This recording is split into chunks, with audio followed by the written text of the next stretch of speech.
Hello, I'm Dr. Alveda King, Director of African American Outreach with Priest for Life, coming to you from our television network here at Priest for Life. And I want to talk to you today about civil rights and independence.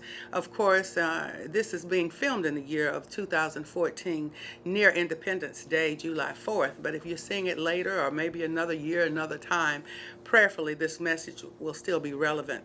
Right before Independence Day on July the 4th, on July 2nd, we have an anniversary of the Civil Rights Act that was passed in America if you're in 2014 now, I'm counting while I'm talking to you. How about that?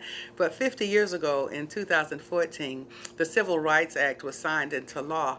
And yet, 50 years later, I remember remarking about how the babies are not free. The mothers are still being traumatized by abortion. The fathers are being disrespected by abortion. And then you may say, well, Alveda, Dr. King, well, they chose to do it. They had a right to choose. It was legal in America in 2014 to choose to abort a baby. But we don't take into account all of the coercion, the deception, and the lies. For instance, I'm the niece of Dr. Martin Luther King Jr.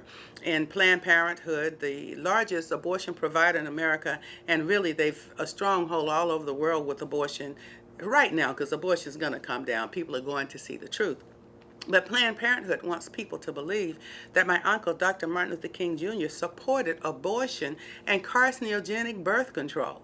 Now, during his lifetime, he did not accept a Planned Parenthood award that was offered to him. His wife went to the ceremony, read a speech that someone else wrote, and took it in his stead.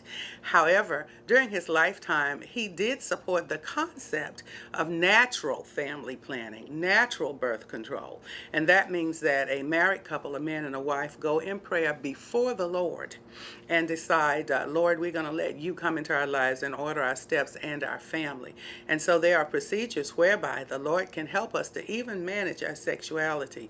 And so with that understanding, that is the principle that Dr. Martin Luther King Jr., my uncle ML, understood. And so now we are celebrating what's called Independence Day.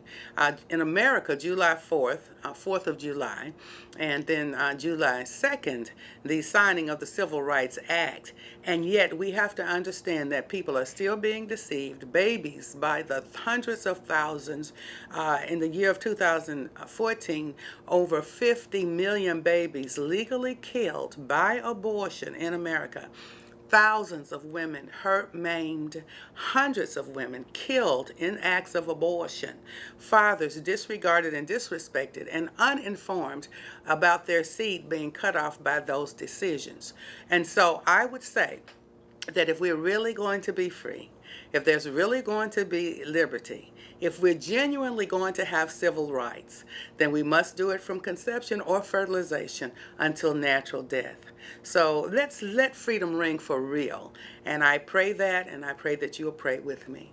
Dr. Alveda King.